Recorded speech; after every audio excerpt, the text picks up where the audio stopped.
Mami Min, may update na finally. Tapos si Alden na lang ang pag-asa ni Kath dahil dito mga kasumberos. Yan at marami pang items sa vlog na ito. Unahin ko itong training ni Kath, no? Alam ko na panood nyo na ito. Hyrox training. Ito po ay syempre alam natin ang coach ni Kath at saka ni Alden ay isa, no? When it comes to workout, when it comes to fitness mga kasambres, and that is Coach Mauro Lumba. So itong Hyrox na ito mga kasambreros, hindi ko lang alam, nakita ko sa yung pattern talaga ng Kath din na they're into fitness nga. Si Alden sa biking, tapos si ano naman ito sa fitness. Hindi ko lang alam kung magjo-join din siya ng tao dito ng kasi itong Hyrox mga kasumberos, hindi ito basta-basta eh. May si Coach Mauro, sina Marlene Capones na asawa niya, sino pa ba yun? Si Mitch Oliva, parang nag-join sila last year sa Thailand. Yun yung time na napilitan si Alden na pumunta ng Thailand para sumama doon kasi nga sina Coach Mauro Lumba, sina Jude, sino yun? Si Tunya, Junia, something like that, no? Nakasamahan din ng Alden. Kasamahan din na Coach Mauro, mga kasumberos, ay nag-join sila ng Hyrox competition. Tapos, yun, napilitan si Alden na sumama doon kahit hindi naman part ng kanyang plano. Tapos nagulat ako dito, no, si Kath din ay nag-Hyrox training. So, hindi ko lang alam kung anong reason behind ng pag-train ni Kath. Pwedeng sasama siya sa Hyrox competition mga kasambreros. Ano to labanan ng talaga ito ng fitness at stamina mga kasambreros. So pwede, no? Nakita natin yung pattern ng Kath din, no? Si Alden nag-join ng ng triathlon. Si Kath naman yun na mag-join ng Hyrox. Why not, no? Mga kasambreros. So kung magkakatotoo ito ay talagang nag-uusap nga talaga ang Kath din. Hindi naman naputol yung kanilang communication mga kasambreros. Siguro may mga times na sobrang busy, sobrang daming issue na nangyayari tungkol nga dito kay Mayor Mark Alcala mga kasambreros. Pero alam natin na dito na may pattern sila talaga, no, fitness yung kanilang ganap dito mga kasambreros. Yun, talagang nagulat ako na nag-Hyrox training na si Kath, and ang bigat nito ng Hyrox, parang talaga to, pang malakasang training kung ito po ay magjo-join si Kath dito mga kasambreros sa Hyrox training na ito or Hyrox competition. Tapos si Kath nag-share if I'm not mistaken hindi si Justin pero part ng kanyang glam team din mga kasambreros ng mga random photos niya dito. May flower, tapos yung parang tuxedo or Americana outfit, tapos nasa pool, tapos yun, no? Parang relax si Kath mga kasambreros. Alam ko part ito ng kanyang siguro, ng kanyang Summon Someday na shoot or taping, kasi di ba CEO siya ng isang dating app mga kasambreros. Tapos na-in-love siya kay nagkakilala sila ni James Dean. Parang ganun yung kwento mga kasambreros. CEO, no, Chief Executive Officer, si Phenomenal Box Office Cinema Queen dito sa Summon Someday. So kaya mga outfit niya minsan ay pang CEO or pang presidente ng kumpanya. Presidente ng kumpanya mga kasambreros. Tapos dito may flower, and then ditong isa sa pool siya mga kasambreros. Yun po, no, talagang and may nagsi-circulate ngayon. Next item natin, may nag-circulate na naman ngayon online. Posted ni Kai, no, na yung parati nagpo-post ng Mayor Mark Alcala siya nung video, no, pero picture lang yung kinuha ko mga kasus, na magkasama daw si Kath at saka si Mayor Mark Alcala naka-black mga kasambreros. Pero latang-lata naman na AI, no, yung kanyang video. So hindi ko na-screenshotan yung mga comments, pero nabasa ko na lakas maka-AI, no, ng tapos sabi ng isa, sana naman sa susunod yung medyo malinaw na quality ng video. Hindi maging malinaw yun kasi nga AI siya, no, mga kasambreros and mga Kath fanatics. So nakakatawa lang, no, yung mga gantong issue na pinagtatabi-tabi kasi nila minsan. Tapos alam nga natin na sobrang dami ng mga editing tool, ang artificial intelligence or AI ngayon mga kasombreros. Tapos, next item natin, nagkaroon pala ng titigan na competition doon kay Alden sa frutas mga kasombreros. So, nakakatawa dito na nakakatuwa itong ibang mga contestants na sabi pa ng caption doon ay, kaya mo yan, te. Kaya mo yan, ate ko. Yung mga nakatitigan ni Alden nga doon sa frutas mga kasombreros. So, hindi ko ito naisama nung nakaraan natin na mga items, no? Pero sobrang kulit lang ng game na ito at sobrang cute mga kasombreros, no? Titigan with phenomenal box office Cinema King. So, tingnan natin mga ate, no? Kung kakayanin nyo makatitigan nag-iisang pambansang bay, no? Natisoy na si Alden Richards nga mga kasombreros. So, yun po, no? Ang cute lang at saka ang kulit na ang kulit ng ginawa nila dito. So, random photos ito mga kasombreros. Tapos, si Justin Benitez, nag-shoot pala sila today, no? Kahit Sunday, mga kasombreros, ay nagsushooting sila, no? Dito nga ay, parang ano to, si Kath kasi ay parang nakatalikod siya, no? Tapos, andito, of course, ang glam team ni Kath, mga kasombreros. Tapos, Justin Benitez, and then nakatalikod kasi mostly ng mga tao dito, no, sa picture ni Kath mga kasos. Hindi ko alam kung anong brand ito. 42 minutes ago, shoot on a Sunday. So baka part ito ng Realme mga kasos, pero hindi wala kasing brand na nilagay dito mga kasombreros or nakatatak, no, or nakasulat. So shoot on a Sunday lang nakalagay dito ni Justin Benitez, no. 42 minutes ago yung kanyang pag-post nga mga kasombreros. Pero yun, abang-abang tayo kung ano na naman ang lalabas na Grabe ang busy ng Kath din mga kasombreros. Si Alden may Code Gray, may Love Siargao. Si Kath may and of course endorsements, no. Nagawa pa ni Alden na mag-join ng triathlon. Mag-join ng triathlon in spite of his busy schedule mga kasombreros. So, ang galing talaga mag-manage ni Phenomenal Box Office Cinema. King ng kanyang oras. Okay. Tapos ito mga kasombreros, nag-share, parang na-recall April 19, di ba ngayon? Tapos na-recall ng isang admin yung pagbakasyon ng Fulkerson family sa Batangas yata ito mga kasombreros, no? Nakasama dito si Lola Linda, sina Angel, tapos si Angel, sina Riza mga kasombreros. So, sabi dito ay, sabi ni Daddy Bea, sabi niya, ikutin natin yung view, sabi ganoon ni Daddy Bea, si Riza at saka si Lola Linda.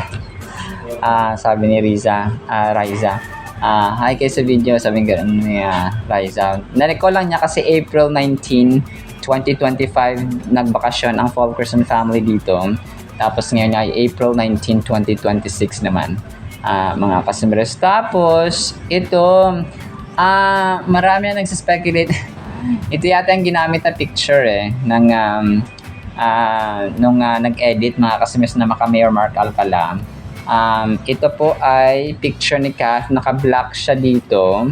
Tapos, may kasama siya na dalawa, no, sa gilid. Pero palagay ko part ng kanyang taping pa ng Someone Someday. Yun yung aking yun yung aking dito yung aking palagay dito mga kasombreros. So tinakpan kasi nila yung dito yung mukha ng dalawang kasama ni Kath. May nakita akong may nakita akong post, hindi ko na i-save agad. May nakita akong post na walang takip yung mukha. Alam ko mga fans ito mga kasombreros na nagpa-picture kay Kath. Parang nasa isang mall yata sila or something. Basta alam ko part ito ng shoot niya kasi may mga suot na parang kamukha dito sa suot ni Kath ngayon, naka-black siya na damit mga kasombreros. Tapos yun, alam ko ano ito, part ng dito ng Someone Someday ni Kath na shoot mga kasombreros. So, yun po. Tapos, next item natin, ito,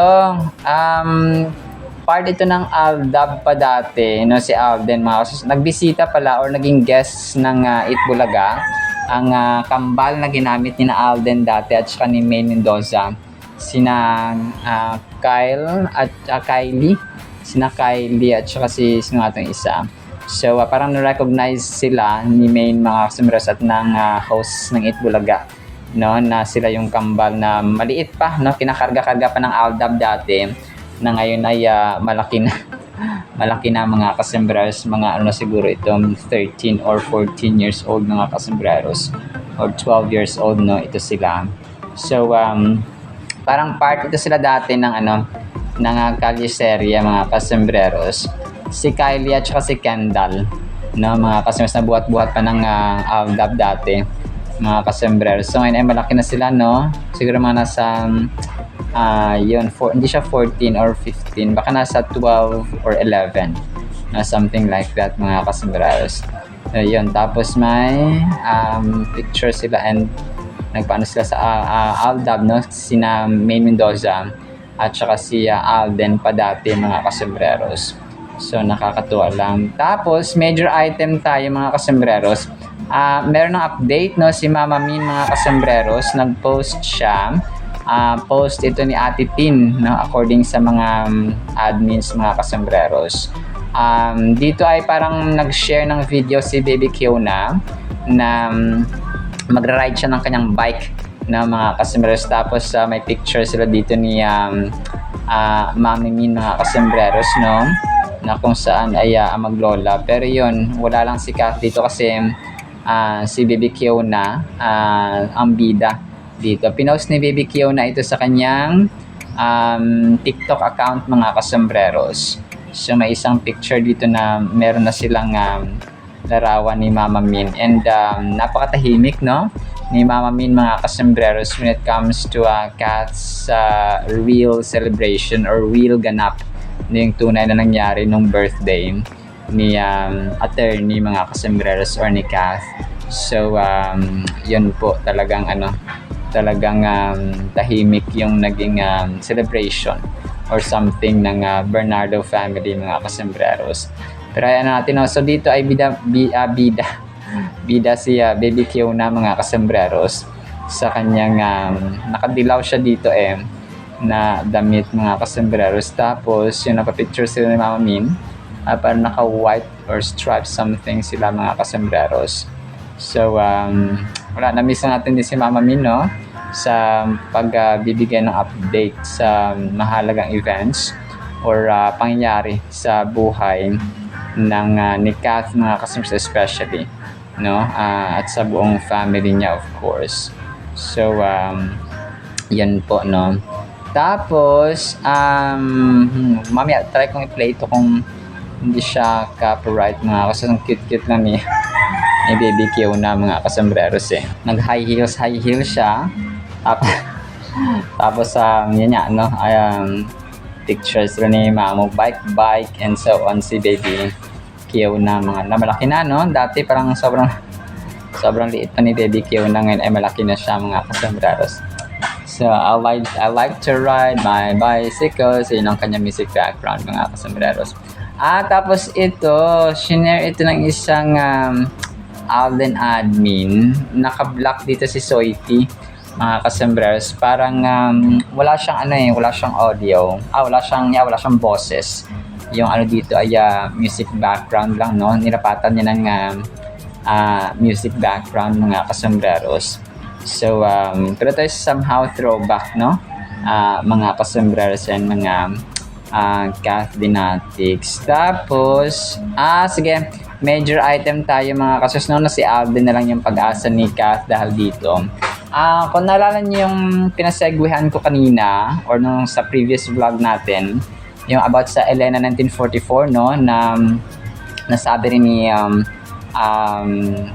Dar Edge, no, ni Ma'am Dar Edge mga kasmas na niligtas ni Alden si Kath. So wala na talagang ngayon. So si Alden na lang talaga yung pag-asa ni Kath dito mga kasembreros, na magkaroon ng or matutuloy na proyekto niya sa Elena 1944. Kasi wala no, dahil sa laki ng kanyang gagastusin. So kailangan ng mga producer ng surefire, yung sigurado ba na return of investment nila mga kasembreros. Kasi kung hindi sigurado yung kanilang return of investment, useless yung gagastusin nilang pera or dahil sa production cost mga kasembreros nga sa Elena 1944, kasi nga sa sobrang mahal ng kanilang production or ng tema ng pelikula ay parang hindi na nga matutuloy, no? Pero yung pag-asa dito ay si Alden na lang talaga. Kasi alam niyo po, Kath din, may napatunayan na eh. So kung pag pinagtambal silang muli sa Elena 1944, isa ito siguro sa mga rason. Okay? Nababasa niyo ba yung yung delay? Na-delay siya mga kasembreros, di ba? So siguro lang ko ipapasok nila ito si Alden dito mga kasembreros, na kung saan ay si Alden may ginagawa pang taping. Si Kath busy rin sa taping or sa mga activities niya, of course endorsements and all. Tapos siguro palagay ko mga November or hindi magtatapos ang taon na ito na mag-announce sila na magsasama ulit ang Kath dito sa Elena 1944. Tapos si Alden ang isa. Kasi 'di ba mag-invest ka man lang na grabe yung taas ng demand ng financial support o yung financial sa production cost mga kasembreros nga ng Elena 1944, tapos kung hindi ka makakabawi ng gastos, ba't mo pa isusugal, di ba mga kasembreros? Parang ba't ka mag-jump into investing sa Elena 1944 kung alam mo nga hindi ka kikita. So ang Kath din, di ba, may napatunayan na sila kung kaya wala nang ibang option, no mga kasembreros. Kung may tatambal kay Kath na lalaki or leading man dito sa Elena 1944, dapat si Alden na yun mga kasembreros para makabawi sila ng production. Kung pa parang kailangan yung kung pa wag lang sila mag-experiment, no? Kasi kung kikita man ng 100 million or 200 million ang Elena 1944 ay hindi pa rin yung makakabawi, no mga kasembreros. Dapat abutin siya ng billion, no? Katulad sa Hello Love Again nga mga kasembreros. So para maging paldo para maging paldo ang Elena 1944 staff mga kasembreros. So alam ko may parang delaying tactics nila ito mga kasembreros, kasi nga si Alden ay busy pa, tapos si Kath ay ganoon din. So palagay ko si Alden na talaga yung ilalagay nila dito na partner, kasi nga para makabawi sa kanilang gagastusin sa production ng customers. Kasi kung hindi rin sila makakabawi, no? Ganoon siya, as simple as that mga customers. So sana magkaroon ng mindset or magkaroon ng idea ang production team mga kasembreros na sila no yung pagtambalin ulit mga kasembreros sa Elena 1944, kasi may napatunayan na sila, no? May napatunayan na at talagang papalo sa takilya ang kanilang tambalan mga kasembreros. So wag na kayong sumugal, no? Star Cinema at saka Jimmy wag na kayong sumugal, no? Sa kung kanino man dyan tandem. Sa Kath din na kayo, no? Kasi kapag Kath din ay talagang dudumugin ng tao. So kahit nila mautang billion, siguro mga 500 million or something mga kasembreros, or 800 million, basta makabawi lang sa dito sa production cost na pwede nilang gagawin sooner or later mga kasembreros.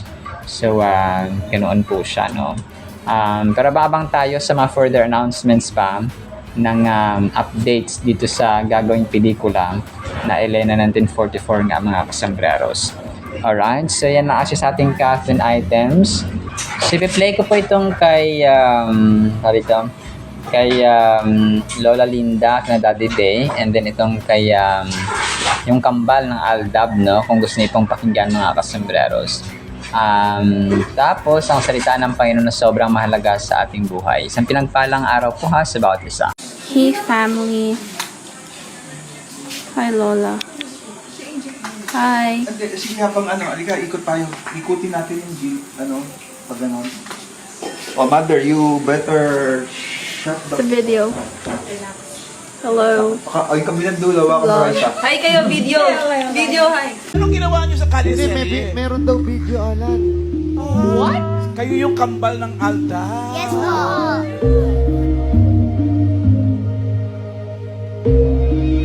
Sobrang ganda ng ating Word of God mga kasumres. Medyo pasintabi lang po sa kumakain.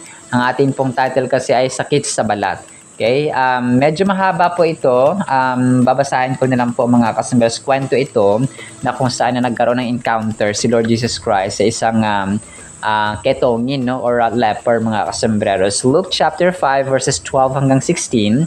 While Jesus was was in one of the towns, a man came to him with a bad skin disease, or ketong ito mga kasembreros, or leprosy, over all his body. When he saw Jesus, he got down on his face before him. So lumuhod na yung or parang makaawa kay Lord Jesus Christ yung ketongin. He begged him saying, "Lord, if you are willing, you can heal me." Jesus put his hand on him and said, "I will be healed." At once, the disease went away from him. Then Jesus told him to tell no one. Parang sabi na, wag mong sabihin sa iba na ganito ang nangyari. He said, "Go and let the religious leaders of the leader of the Jews see you.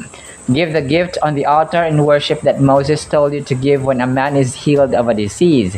This will show the leaders you have been healed." The news about Jesus went out all the more. Many people came to hear him and to be healed of their diseases. Then he went away by himself to pray in a desert. So, ito mga kasembreros ay encounter nga ni Lord Jesus Christ sa isang taong ketongin. So, kung tayo po ay, kunwari, mga sa society natin ngayon, kapag tayo po ay nasa present generation, talagang pandidirihan sila, no? Yung mga taong may ketong, kasi nga sila ay madumi. No? Parang, kasi ang pagtingin ng society at that time, sa mga taong may sa mga taong may leprosy, mga kasembreros, ay madumi. So, pero si Lord Jesus Christ, ito makita talaga na hindi siya nadidiri sa mga ganito. Kasi may purpose no? Pag inallow ni Lord Jesus Christ na mangyari ng isang bagay or someone na lalapit sa kanya tapos magmamanikluhod, no? Magmamakaawa mga customers, ay talagang nagbibigay siya ng panahon, nagbibigay siya ng oras, kung lumilingon pa siya mga customers to give time or attention doon sa taong nagmamakaawa sa kanya, or nagmamakaawa ng kanyang atensyon at ng kanyang healing or ng kanyang solution mga kasembreros. So, sakit sa balat. So, maaring sa atin ngayon ay bihira yung ganito. Although nag-exist pa naman ang ganito mga kasos, pero bihirang-bihira na, no? Jesus heals a man with leprosy in this verse and instructs him to keep quiet about the miraculous healing. So,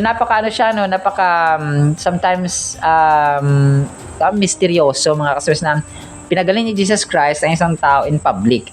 Tapos, ina-expect ni Lord Jesus Christ na walang makakaalam nun kasi nga ayaw niya ipaalam. Okay? Sabi nga niya dito, no? So, huwag mong ipagsabi sa iba. Nasabing ganoon ni Lord Jesus Christ mga kasembreros. So, pero imposible mangyari. Kasi nga, public iyon at ang nangyari pa nga dito ay, sabi mga dito sa verse, di ba? Mas lalong kumalat yung balita about dun sa ginawa na pagpapagaling ni Lord Jesus Christ sa isang ketongin mga kasembreros. So, grabe, no? Parang sasabi mo na, yung mga politiko nga ngayon, di ba? Yung mga politicians, talagang pag tumutulong sila, may matatak pa ng mamukha nila dun sa may dito sa mga bags or sa mga supot, for example, na binabahagi nila or dinidistribute mga kasembreros. Pero si Lord Jesus, may mga ilan naman na mga politiko or mga politicians na hindi ganoon mga kasembreros, na parang ayaw nila ipakita, no, sa yung kanilang mukha doon sa project, for example, pinatayo ni ganito, ni talpulanan ni Roberta. So parang gano'n. Pero may mga politicians din naman, yung mga public servants, mga customers na totoong serbisyo yun sa kanila, na ayaw nila ipaalam yung kanilang pagtulong or paggawa ng mga infrastructure or project mga customers. So bihira yung gano'n, talagang tunay na public servants, yung mga gano'n na ayaw nilang ipaskill. Kasi pera naman ng taong bayan ang ginamit doon, yung kahit na ilang million pen or billion mga ginamit sa projects, kung ikaw ay public servant, so pera ng taong bayan. So you're just an instrument, which is definitely true mga customers. Pero dito si Jesus Christ, kung isipin mo, sobra pa siya sa public figure, no? Parang more than a governor, more than a mayor, more than a president, more than a congressman mga customers, yung kalagayan or yung kasikatan ni Lord Jesus Christ dito. And yet, He wanted na walang makakaalam, no? Grabe mga kasembreros. This moment reveals Jesus' compassion and humility in His ministry.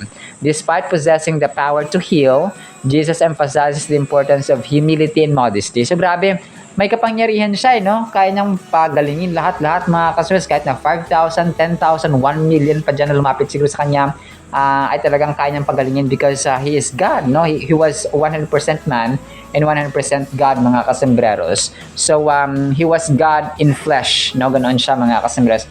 And yet, sabi niya dito, humility. Nandun pa rin yung humility, mga kasembreros. Kaya sa ating mga tao, kunwari, no, may kukonting achievements lang tayo, talaga nagmamayabang tayo, mga kasembreros. So, pwede nating i-mention yung ating, or ipagmayabang, or i-post yung ating mga achievements, pero dakilaan pa natin ang Diyos, no? Maraming salamat, Lord, for this achievement, for this award, for this success, for this blessing, and so on. Kasi ang Diyos natin ang provider, no?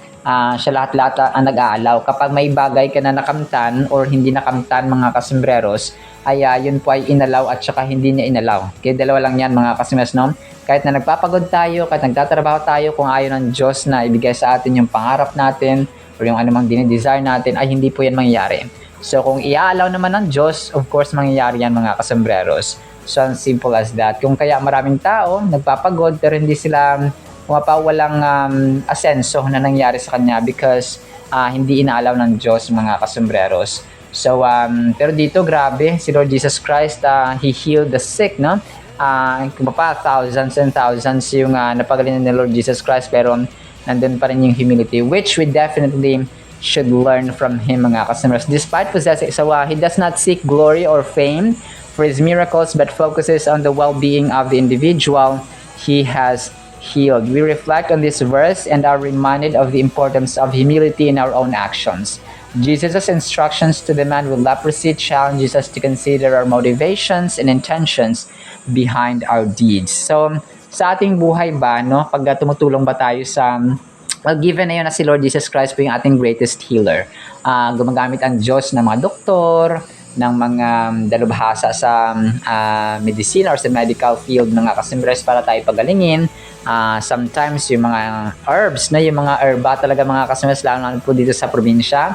Naku po, talagang pamamaraan talaga ng Diyos na may mga oregano, may buyo, may lagundi, may bayabas, and so no, kahit anong halaman kapag nakapagpapagaling, mga kasembreros, sa instrumento ito ng Diyos, kasi siyang lumikha ng lahat ng gulay at prutas at halaman, mga kasembreros. So ibig sabihin, pag tayo po gumaling sa mga halaman na ito, ay instrumento po yun ng Panginoon. Kung pa, yun yung way ng Diyos, mga kasembreros, para tayo papagalingin sa ating karamdaman. So His name will be glorified through His creations, mga kasembreros. So ganoon, no?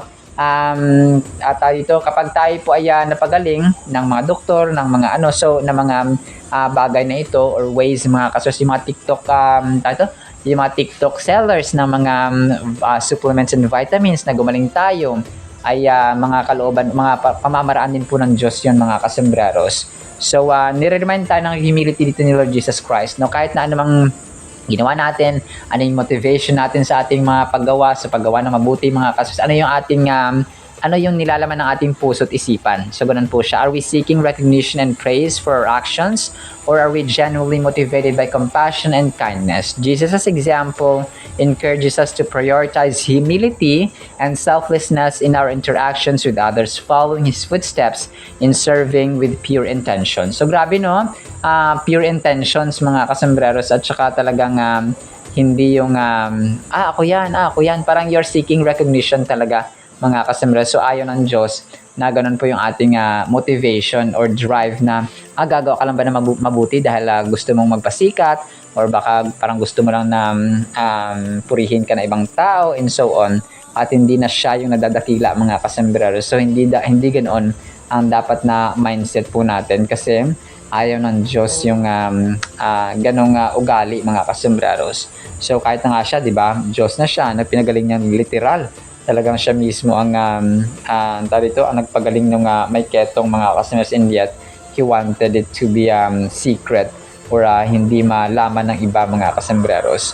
So kung pa dapat ma-learn din natin yung humility, mga kasembreros. Well, of course, kailangan natin ng recognition or appreciation from other people, but not to the point na tayo na yung nalilift up parati. We can follow Jesus' example of solitude and prayer by intentionally making time to be alone with God. So, ganoon siya mga kasambreros. Kasi, parang nagde-develop ng ating relationship. Just like Jesus often withdrew to lonely places to pray. So, kasi yung sa last part dito, ay umalis siya, nag-separate siya mga kasambreros, tapos ay nanalangin siya sa isang tahimik, peaceful at saka solitary place mga kasambreros, na kung saan ay pwede siyang manalangin ng tahimik at taimtim sa kay Lord or kay God the Father mga kasambreros. Just like Jesus, sabi dito, this could involve setting aside a specific time each day by prayer or through prayer and reflection or finding a quiet place where we can disconnect from the busyness of life and focus on our relationship with God. So, napakahalaga nito kasi tayo po ay napaka-busy. Ang totoong tao, talagang nagsiseparate yan dahil busy sa ganito, talagang pinapasok niya. Hindi na wawala yung schedule niya sa Panginoon talaga mga kasambreros. So, para mawala na yung schedule niya sa iba, wag lang sa Diyos mga kasambreros, kasi priority. Kung mapapag-priority mo kasi ang isang bagay, ipapasok mo yan sa iyong schedule araw-araw, no matter what mga kasambreros. So for example, priority mo ang pamilya mo. So kahit anong busy mo sa trabaho mo or sa anong mga agenda or activities araw-araw, ay talagang ipapasok mo sila. At saka magkakaroon ka talaga ng panahon sa kanila. Kung you can do whatever things you wanted, pero kapag priority mo ay paglalaanan mo talaga ng panahon. Lastly, we can follow Jesus' example by being intentional about seeking God's will and direction through prayer. So, yung pag-follow natin, panalangin, ay intentional din po yun mga kasambreros. Kasi nga tayo ay, yung choice na sa atin kasi, yung desisyon sa atin talaga yun mga kasambreros manggagaling. Pwede kang offeran na mga gantong gawain, gantong sahod, gantong trabaho, and yet the last choice, final judgment or final choice ay or final decision ay sa'yo pa rin manggagaling. So parang ganoon siya mga kasambreros. So sa final thought natin, think of your life as a puzzle. Every piece matters. Luke chapter 5 verses 12 hanggang 16 isn't just about a leper's physical healing. It's about finding completeness emotionally, mentally, and spiritually. So picture work, stress, family struggles. Bring those pieces to Jesus. Trust Him to put your puzzle back together. So yun, ang question nito, will you let Him help you restore every piece? So yun po yung ating question dito, na yung decision ba or tayo po ba ay willing na ibigay ang ating oras, yung ating pananampalataya at tiwala sa Kanya. Every time tayo po ay may karamdaman sa physical, may karamdaman sa ating financial, karamdaman sa ating mental aspect, and so on mga kasama, especially sa spiritual aspect. Lalapit pa tayo sa Kanya o hindi. So the decision is ours mga kasambreros. Alright, so yun lamang po sa ating Word of God pagpalaan po tayo ng pag-ibig, pananampalataya, pag-asa, at kagalingan at intention talaga mga kasambreros ng pagtulong with all humility sa ating buhay at character. In the mighty, holy, sweet, magnificent name of the Lord Jesus Christ, we pray, with the communion of the Holy Spirit of the living God. Everyone said amen and amen. See you sa next segment mga kasambreros, and paalam po. I love you.